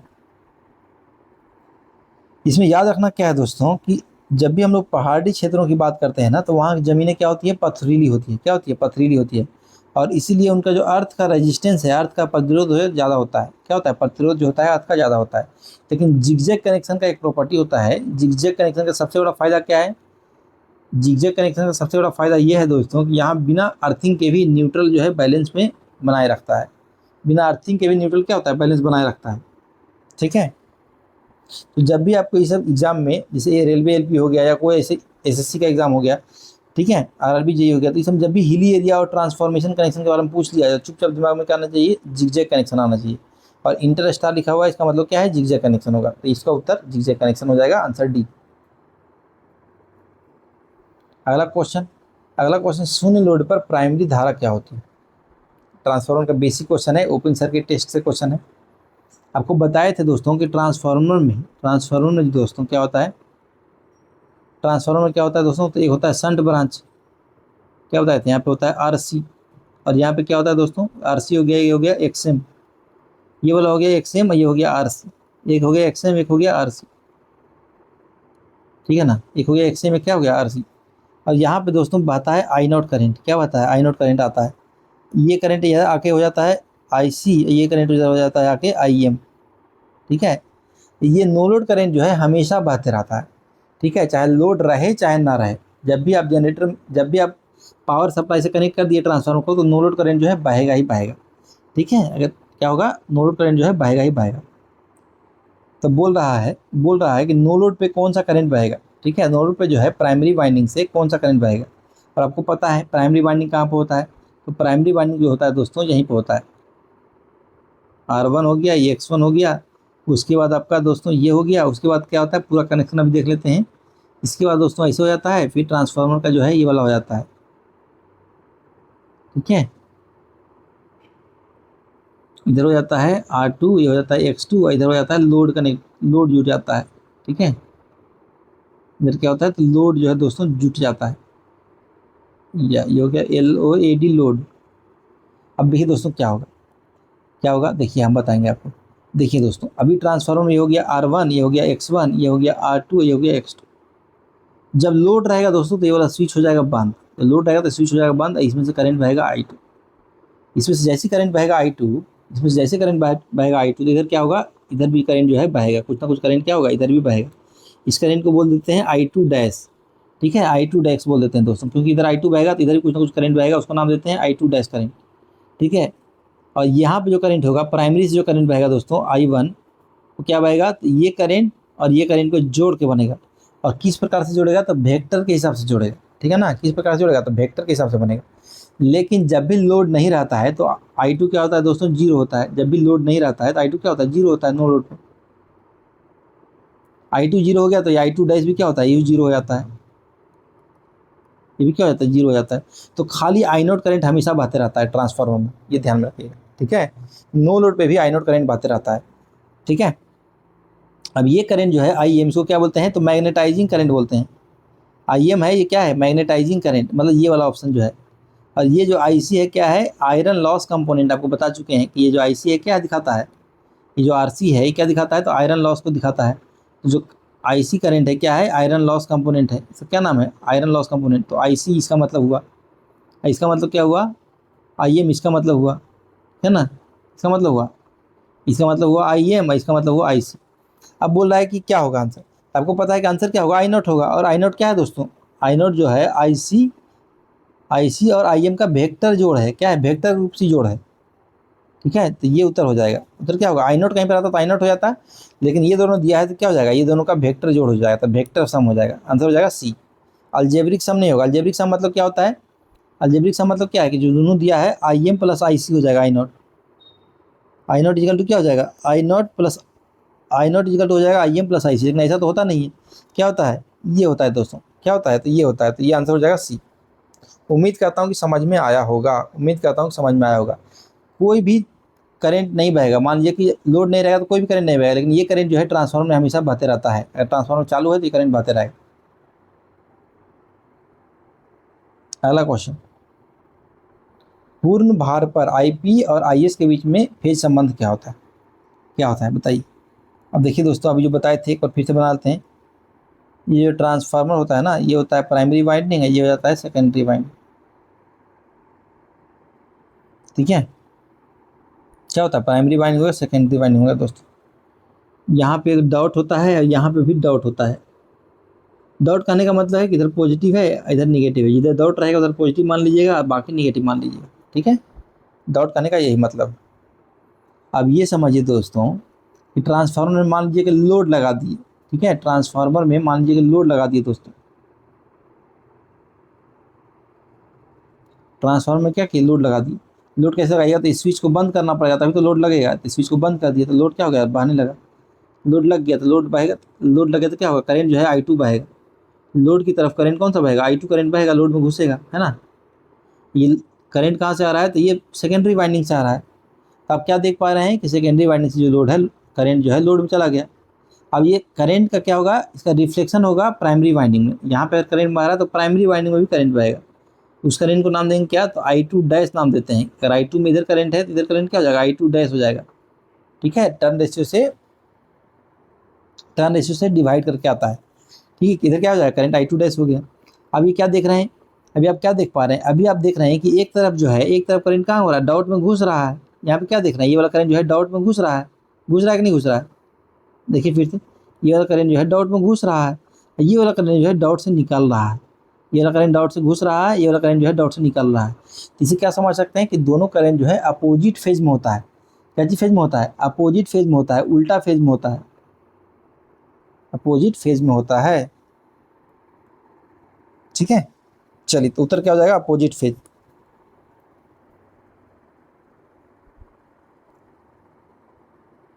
तो ये याद रखिएगा। एक और इसको समझने का तरीका क्या हो सकता है दोस्तों, देखिए यहाँ पे समझने का कई तरीका है दोस्तों। देखिए आपको कोर पढ़ाए थे, आपको जब हम पढ़ाए थे क्या बताए थे दोस्तों, देखिए ये वाइंडिंग हो गया,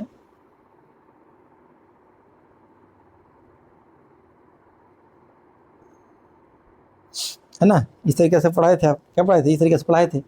और क्या बताए थे दोस्तों, क्या बताए थे दोस्तों, बताइए आप हमको। हम बताए थे दोस्तों कि यहाँ पर से जो करंट बह रहा है ना, कुछ इस प्रकार से करंट बह रहा है ना, कुछ इस प्रकार से करंट बह रहा है। उस करंट के कारण क्या हो रहा था, एक फ्लक्स बन रहा है। क्या बताए थे, उस करंट के कारण एक फ्लक्स बन रहा है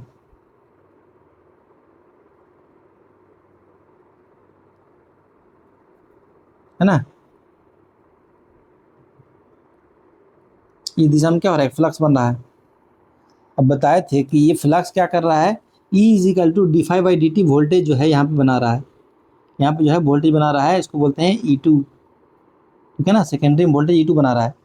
अगर मान लीजिए कि सेकेंडरी में लोड जोड़ देंगे या सेकेंडरी में करंट बहने लगा, मान लीजिए सेकेंडरी में हम लोड जोड़ दिए, सेकेंडरी में करंट बहने लगा, तो आपको बताया था ये करंट जो है उस दिशा में होगा जिस दिशा में ये जो है मेन फ्लक्स को विरोध करेगा। यानी कि इसका जो फ्लक्स बनेगा दोस्तों कैसे बनेगा, तो उल्टा दिशा में बनेगा, यानी कि इधर बनेगा, है ना, इधर बनेगा, उल्टा दिशा में बनेगा। तो इससे भी आप समझ सकते हैं जो करंट बह रहा है दोनों कैसा है, ये प्राइमरी करंट है, ये क्या है, सेकेंडरी करंट है, दोनों आपस में कैसा है, तो उल्टा दिशा में बह रहा है। क्या बह रहा है, उल्टा दिशा में। तभी तो दोनों एक दूसरे का फ्लक्स क्या हो रहा है, एक दूसरे का विरोध कर रहा है। ठीक है ना। ये मान लीजिए कि प्राइमरी का करंट के कारण ∅1 है, ये सेकेंडरी के करंट के कारण ∅2 है। दोनों आपस में क्या दिख रहा है, उल्टा दिख रहा है। तो इसे भी आप समझ सकते हैं कि दोनों आपस में क्या है, विरोध में है, तो 180 डिग्री विरोध में है। ठीक है, चलिए अगला क्वेश्चन। बोल रहे हैं कि शॉर्ट सर्किट टेस्ट जो है किस वाइंडिंग को शॉर्ट करते हैं। आपको पता होगा दोस्तों, और इसको पता होना भी चाहिए कि शॉर्ट सर्किट टेस्ट जो है दोस्तों, शॉर्ट सर्किट टेस्ट जो है दोस्तों किधर होता है, तो हाई वोल्टेज वाइंडिंग में होता है। ठीक है, हाई वोल्टेज वाइंडिंग में शॉर्ट सर्किट टेस्ट होता है। यानी कि इधर जो हाई वोल्टेज वाइंडिंग है तो 400 मान लीजिए, इधर लो वोल्टेज वाइंडिंग है, कम वाइंडिंग है तो 200 वोल्ट हो गया। तो जो टेस्ट होता है वो हाई वोल्टेज वाइंडिंग में होता है। यानी कि इधर ही आपका मीटर लगेगा, इधर आपका वोल्ट मीटर लगेगा, इधर आपका वाट मीटर लगेगा। ठीक है, अमीटर, वोल्ट मीटर और वाट मीटर आपको हाई वोल्टेज साइड में लगेगा। और आपको शॉर्ट जो किया जाएगा ना, शॉर्ट कहाँ किया जाएगा दोस्तों, तो एक मोटे तार की मदद से आपको जो है लो वोल्टेज साइड में शॉर्ट किया जाएगा। इस तरीके से आपको शॉर्ट किया जाएगा, मोटा तार से शॉर्ट किया जाएगा दोस्तों। ठीक है, तो जो शॉर्ट किया जाएगा कौन साइड में, तो लो वोल्टेज साइड में। कौन साइड में, तो लो वोल्टेज साइड में शॉर्ट किया जाएगा। तो आंसर क्या हो जाएगा, लो वोल्टेज। ठीक है, दोनों कभी होगा नहीं, ये कभी होगा नहीं, ये कभी होगा नहीं, आंसर क्या हो जाएगा, बी। आवृत्ति बदलने पे तांबे की हानि पर क्या प्रभाव पड़ेगा दोस्तों। तांबे का हानि का फॉर्मूला क्या होता है दोस्तों, इसको बोलते हैं कॉपर लॉस। क्या बोलते हैं, कॉपर लॉस, हिंदी में बोलते हैं ताम्र हानि। फार्मूला क्या होता है, फार्मूला होता है आई स्क्वायर आर। यहाँ पे फ्रीक्वेंसी बदलने से कोई प्रभाव होता हुआ नहीं दिख रहा है, क्योंकि इस फार्मूला में कहीं पे भी, इस फार्मूला में कहीं पे भी फ्रीक्वेंसी बदलने से असर नहीं पड़ने वाला है। ठीक है, फ्रीक्वेंसी को बदलने से कहीं पे भी यहाँ पे असर नहीं पड़ने वाला है। चाहे आप फ्रीक्वेंसी 50 हर्ट्ज रखिए, चाहे आप फ्रीक्वेंसी 60 हर्ट्ज रखिए, कोई भी बदलाव नहीं होने वाला है। ये बात को ध्यान रखिएगा, क्योंकि यहाँ पे आई स्क्वायर आ रहा है, यहाँ फ्रीक्वेंसी का कोई टर्म ही नहीं। तो क्या हो जाएगा आंसर, अपरिवर्तित रहता है दोस्तों। क्या हो जाएगा, अपरिवर्तित रहता है। अगला क्वेश्चन क्या हो जाएगा दोस्तों, ट्रांसफार्मर में कॉपर हानि कहाँ होती है दोस्तों। आपको बता चुके हैं ट्रांसफार्मर में कॉपर हानि कहाँ होती है, तो कुंडलियों में होती है दोस्तों। कहाँ होती है, कुंडलियाँ जो रहती है ना, जो तार रहता है ना, उसमें होता है। तो आंसर कहाँ हो जाएगा, कुंडली में हो जाएगा। तो ये तो आपको सही करना ही है बच्चों, ये सब गलती कर दिए तो मेरा समझिए कि पढ़ाने का कोई मतलब नहीं है। आंसर क्या हो जाएगा, कुंडली हो जाएगा दोस्तों। क्या हो जाएगा आंसर, कुंडली। चलिए, आधे लोड पे तांबा हानि कितना हो जाएगा दोस्तों। देखिए, तांबा हानि यानी कॉपर लॉस का फॉर्मूला क्या होता है दोस्तों, कॉपर लॉस का फॉर्मूला होता है आई स्क्वायर आर। क्या होता है, आई स्क्वायर आर हो जाता है दोस्तों। ठीक है, अब बोल रहा है कि लोड जो है आधा है, हाफ लोड। हाफ लोड का मतलब जो है करेंट जो होगा दोस्तों कितना हो जाएगा, करेंट जो हो जाएगा कितना हो जाएगा दोस्तों, करेंट जो हो जाएगा दोस्तों I/2 हो जाएगा दोस्तों। ठीक है, देखिए एक मिनट रुकिए, फॉर्मूला क्या होता है, तो फॉर्मूला कितना होता है, आई स्क्वायर आर होता है दोस्तों, है ना। फॉर्मूला क्या होता है, कॉपर लॉस का आई स्क्वायर आर होता है। लोड आधा हो गया है, लोड आधा हो गया, इसका मतलब क्या है दोस्तों, आपको पता है कॉपर लॉस क्या होता है, तो आई स्क्वायर के प्रोपोर्शनल हो गया है, आई स्क्वायर के प्रोपोर्शनल हो गया। लोड अभी आधा हो गया है, यानी कि I/2 हो जाएगा करेंट की जगह पे। ठीक है ना, I/2 हो जाएगा, यानी कि I²/4 हो जाएगा दोस्तों। क्या हो जाएगा, I²/4 हो जाएगा, यानी कि कॉपर लॉस कितना हो जाएगा दोस्तों, 1/4 हो जाएगा, 1/4 हो जाएगा। ठीक है ना, 1/4 हो जाएगा दोस्तों। क्या हो जाएगा, कॉपर लॉस जो होगा दोस्तों 1/4 हो जाएगा, 1/4 हो जाएगा, समझ रहे हैं ना। क्या हो जाएगा, 1/4 हो जाएगा। चलिए, ठीक है, ये ध्यान में रखना है, कॉपर लॉस हो जाएगा 1/4 हो जाएगा। अगला क्वेश्चन दोस्तों, ब्रेक डाउन वोल्टेज किसको मापता है, ब्रेकडाउन टेस्ट। ब्रेकडाउन टेस्ट किसको नापता है दोस्तों, तो ये डाई इलेक्ट्रिक कांस्टेंट को नापता है। किसको नापता है, ब्रेकडाउन टेस्ट होता है, इसको बोलते हैं, बड़े प्यार से बोलते हैं BDV टेस्ट। BDV टेस्ट बोलते हैं दोस्तों। ट्रांसफार्मर का क्या करता है, ब्रेक डाउन वोल्टेज नापता है। किसका, तो ट्रांसफार्मर के तेल का, ट्रांसफार्मर ऑयल का ये क्या करता है, ब्रेक डाउन वोल्टेज नापता है। मतलब कितना वोल्टेज पे जो है ट्रांसफार्मर का तेल जो है ब्रेक डाउन कर जाएगा, ये नापता है। तो ये कौन सा है, परावैद्युत शक्ति यानी कि डाइलेक्ट्रिक कांस्टेंट को दर्शाता है। तो उत्तर हो जाएगा सी। अगला क्वेश्चन है दोस्तों, बिजली गिरने से ट्रांसफार्मर की सुरक्षा कौन करता है। तो आपको पता होना चाहिए दोस्तों। आप बोलिए सर, ट्रांसफार्मर का जो बॉडीगार्ड है वो भूकंजरी लोग करते हैं। आप बड़ा बढ़िया से बताए थे, हमको खूब बढ़िया से याद है। और यहीं पे आप मार खा जाते हैं, यहीं पे क्या खा जाते हैं, मार खा जाते हैं। देखिए दोस्तों, ये जो आपका भूकंजरी है ना, ये आंतरिक फॉल्ट के कारण है। आंतरिक फॉल्ट से ट्रांसफार्मर को बचाता है। अंदर के जो फॉल्ट है ना, आंतरिक फॉल्ट से बचाता है। ये सब बारीकियों को आपको ध्यान में रखना है। क्या करता है, आंतरिक फॉल्ट से ट्रांसफार्मर को बचाता है खराब होने से। ये क्या बोल रहे हैं कि लाइटनिंग स्ट्राइक, यानी कि बिजली गिरने से, बिजली गिरने वाला बाहरी समस्या है। तो ये आपका बुकॉन रिले नहीं होगा। बुकॉन रिले हमेशा किस में होगा, तो आंतरिक फॉल्ट होगा तब। ठीक है, कंजर्वेटर टैंक का ऐसा कोई रोल नहीं है। इसमें गर्म तेल ऊपर जाता है, ठंडा तेल नीचे आता है, यही काम है इसका। ब्रीदर का ऐसा कोई काम नहीं है, कोई लेना देना नहीं है यहाँ पे। तो उत्तर क्या हो जाएगा दोस्तों, उत्तर क्या हो जाएगा यहाँ पे, उत्तर आपका हो जाएगा लाइटनिंग अरेस्टर। क्या हो जाएगा उत्तर, लाइटनिंग अरेस्टर, इसे सही उत्तर हो जाएगा। देखिए दोस्तों, कोई भी जब आप इक्विपमेंट देखेंगे ना, जब भी आप सब स्टेशन में जाएंगे, कोई भी इक्विपमेंट देखेंगे तो उसके पहले क्या चीज़ रहता है, उसके पहले रहता है लाइटनिंग अरेस्टर। क्या रहता है, लाइटनिंग अरेस्टर रहता है। ये दुनिया आप देख रहे हैं ना, क्या है, लाइटनिंग अरेस्टर है। ठीक है, कोई भी चीज़ जब जाएंगे ना जाएंगे तो देखेंगे, जब भी आप देखेंगे ना सब स्टेशन में सबसे पहले आता है लाइटिंग अरेस्टर, उसके बाद आपको ट्रांसफार्मर में घुसेंगे। तो जब भी कोई आपका लाइटनिंग होगा ना, बिजली आएगा ना, ठीक है, तो बिजली के कारण अगर बहुत सारा वोल्टेज आएगा ना, तो कहाँ आएगा, लाइटनिंग अरेस्टर के पास आएगा। लाइटनिंग अरेस्टर क्या करेगा, उसको वोल्टेज को लेकर क्या करेगा, ज़मीन में गाड़ देगा। क्या कर देगा, ज़मीन में गाड़ देगा और ट्रांसफार्मर को बचा लेगा। ठीक है, तो आसमानी बिजली को धरती में डिस्चार्ज कर देता है लाइटनिंग अरेस्टर, और ओवर वोल्टेज को ट्रांसफार्मर तक पहुंचने ही नहीं देता, उसको ज़मीन में गाड़ देता है। क्या करता है, ज़मीन में गाड़ देता है। तो देखिए बुकॉन्ज रिले जो है आंतरिक फॉल्ट के लिए है, बाहरी सुरक्षा के लिए नहीं है। कंजर्वेटर टैंक क्या है, तेल गर्म होता है तो ऊपर जाता है, तेल ठंडा होता है तो नीचे आता है, तो इस सर्ज प्रोटेक्शन के लिए नहीं है। ब्रीदर क्या क्या काम है, तो मॉइस्चर को ऑब्जर्व नहीं करना है, ताकि ट्रांसफार्मर जो है, ट्रांसफार्मर का तेल जो है खराब ना हो सके। ठीक है, लाइटिंग प्रोटेक्शन इसका काम भी नहीं, तो आंसर क्या हो जाएगा, लाइटनिंग अरेस्टर हो जाएगा दोस्तों। लाइटनिंग अरेस्टर, इसको शॉर्ट में बोलते हैं LA, लाइटनिंग अरेस्टर। ठीक है, लघु परीक्षण यानी कि शॉर्ट सर्किट टेस्ट। ठीक है दोस्तों, लघु पथ परीक्षण यानी कि शॉर्ट सर्किट टेस्ट जो है क्या क्या आपको देता है। आपको बताए थे दोस्तों कि शॉर्ट सर्किट टेस्ट क्या क्या देता है दोस्तों। ऑप्शन पढ़ लेते हैं। आपको पता है शॉर्ट सर्किट टेस्ट दोस्तों इसमें होता है फुल करंट बहता है, फुल लोड करंट जो है बहता है दोस्तों। इसमें आपको कॉपर लॉस दे देता है ये लोग, और क्या देता है, R1 R2 X1 X2 देता है दोस्तों, ये देता है, यही सब चीज़ें देता है। ओपन सर्किट टेस्ट क्या देता है दोस्तों, ओपन सर्किट टेस्ट क्या देता है, तो यहाँ पे आपको ये कोर लॉस दे देते हैं ओपन सर्किट टेस्ट वाले, और क्या देते हैं दोस्तों, RC और XM दे देता है दोस्तों। अब ऑप्शन देख लीजिए कहाँ पर सटीक उत्तर बैठ रहा है। ठीक है, तो यहाँ पे इक्विवेलेंट रेजिस्टेंस और इक्विवेलेंट, ये तो मतलब R और X की बात कर रहे हैं, तो ये तो थोड़ा सही लग रहा है। बाकी ऑप्शन भी एक बार देख लेते हैं, रेजिस्टेंस और कोर लॉस। देखिए दोस्तों, रेजिस्टेंस तो दे देता है लेकिन कोर लॉस नहीं देता है, क्या देता है, कॉपर लॉस देता है, तो ये गलत हो गया। चुंबकीय धारा और लीकेज रिएक्टेंस। ठीक है, चुंबकीय धारा दोस्तों ये नहीं देता है। मैग्नेटाइजिंग करंट कौन देता है दोस्तों, मैग्नेटाइजिंग करंट आपको कौन देगा, ये देगा। क्या देगा, ये देगा आपको मैग्नेटाइजिंग करंट। IM और IC क्या देता है, ये देता है। और IM IC मिलकर ही क्या करता है, आपका जो है I0 बनाता है। तो ये सब जो है ओपन सर्किट टेस्ट का कमाल है, तो ये तो नहीं होगा, ओपन सर्किट टेस्ट में ये सब होता है। ठीक है, ये वाला पार्ट सही है, लेकिन ये वाला पार्ट क्या है, पहला वाला पार्ट गलत है।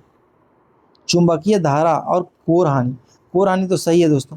कोर हानि क्या है, सॉरी, कोर हानि किसके लिए है, ओपन सर्किट के लिए। तो ये पूरा सही किसके लिए है, तो ओपन सर्किट के लिए सही है। लेकिन पूछ क्या रहे हैं, शॉर्ट सर्किट पूछ रहे हैं, तो आंसर क्या हो जाएगा, ए हो जाएगा। क्या हो जाएगा, ए हो जाएगा दोस्तों।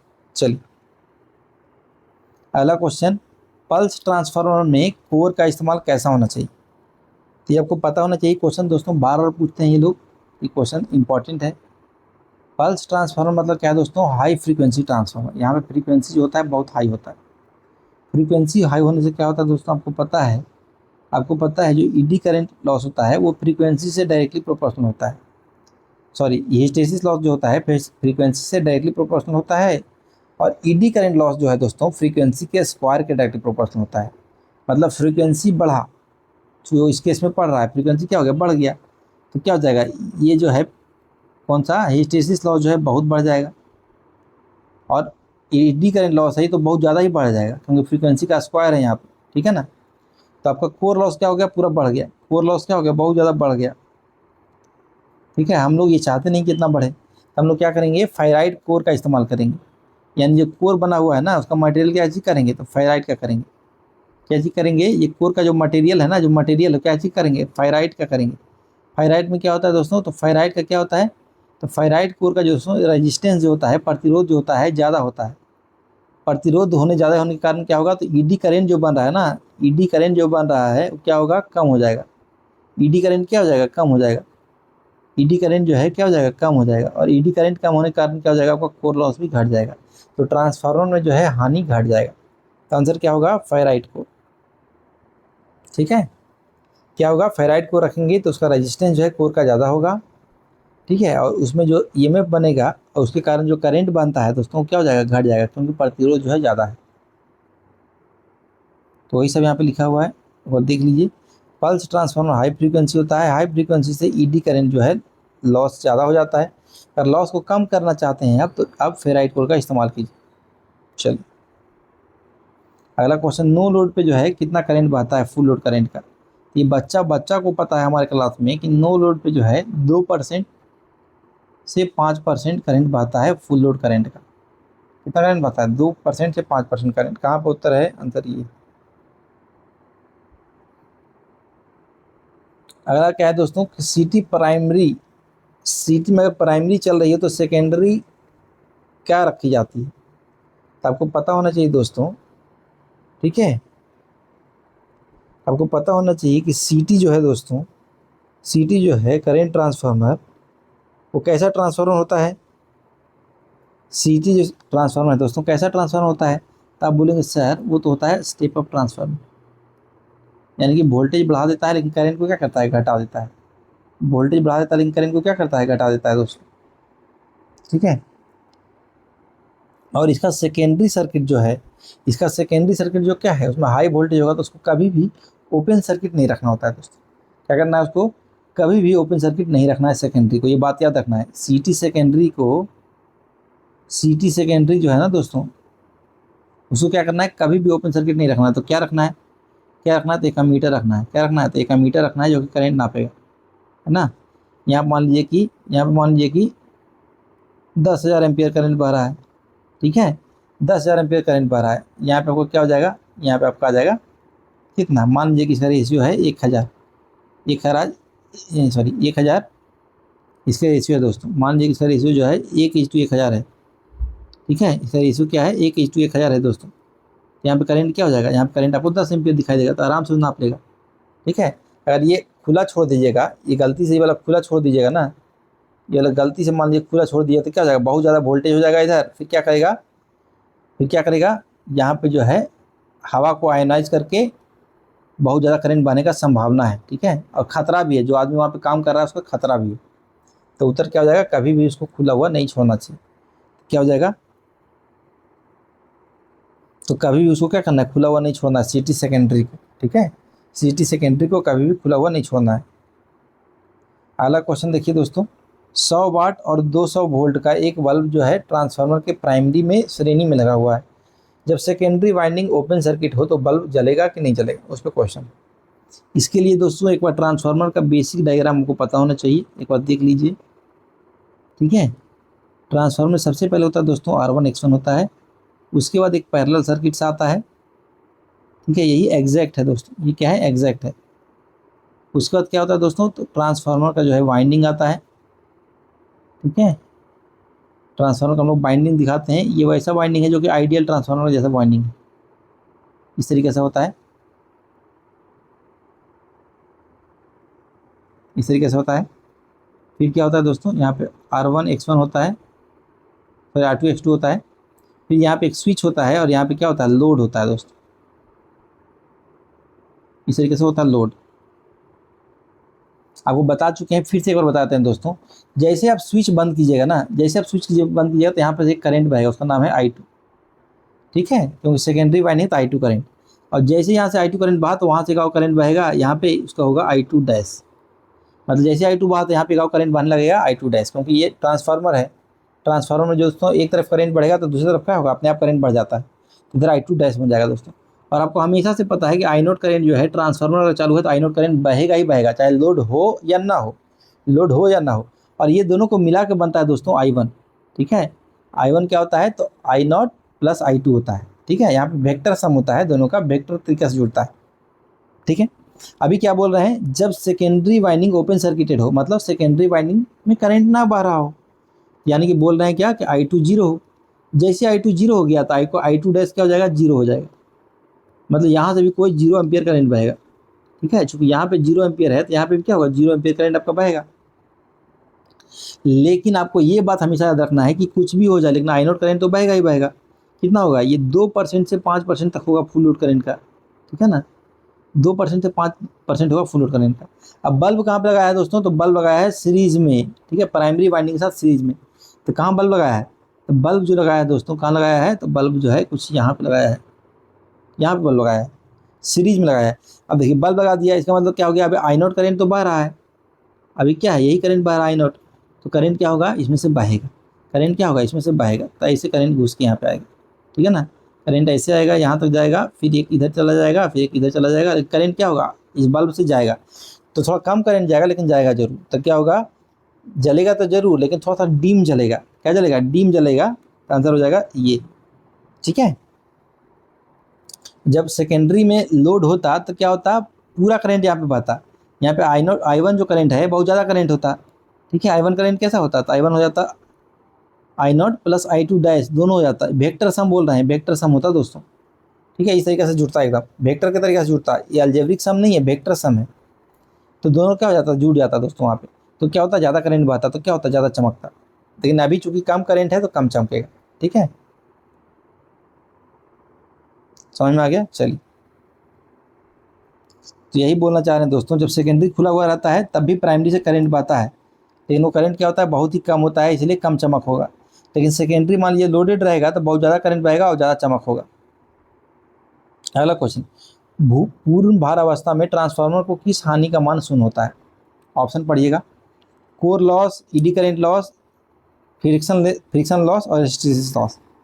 आपको पता है दोस्तों, इस ऑप्शन पर ध्यान देना है। आपको हम बताए थे कि ट्रांसफार्मर में कोई भी मूविंग पार्ट नहीं होता है, मतलब ट्रांसफार्मर में कोई भी ऐसा भाग नहीं है जो कि घूमता हो, ठीक है, घूमता हो। और घूमेगा नहीं या चलेगा नहीं कोई भी चीज़, तब फ्रिक्शन लॉस या घर्षण लॉस नहीं होगा दोस्तों,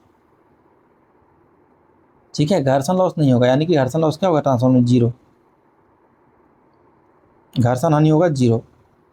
तो ट्रांसफार्मर चाहे चले चाहे ना चले, घर्षण लॉस हमेशा क्या होगा, जीरो। तो आंसर क्या होगा, आंसर हो जाएगा सी। आंसर क्या होगा दोस्तों, तो सी हो जाएगा। आंसर क्या हो जाएगा दोस्तों, सी हो जाएगा, ठीक है। तो ऐसा ना होगा आपका ऑप्शन ना दिखे तो आंसर क्या हो जाएगा, सी हो जाएगा, ठीक है। चलिए, तो दोस्तों आज के लिए इतना ही। आप हमारे चैनल नालंदा गुरुकुल को सब्सक्राइब अवश्य कर दें, क्योंकि आपको इस तरह का कंटेंट यहाँ पर रेगुलरली मिलेगा। धन्यवाद दोस्तों, मिलते हैं अगले लेक्चर में, तब तक के लिए टाटा बाय बाय।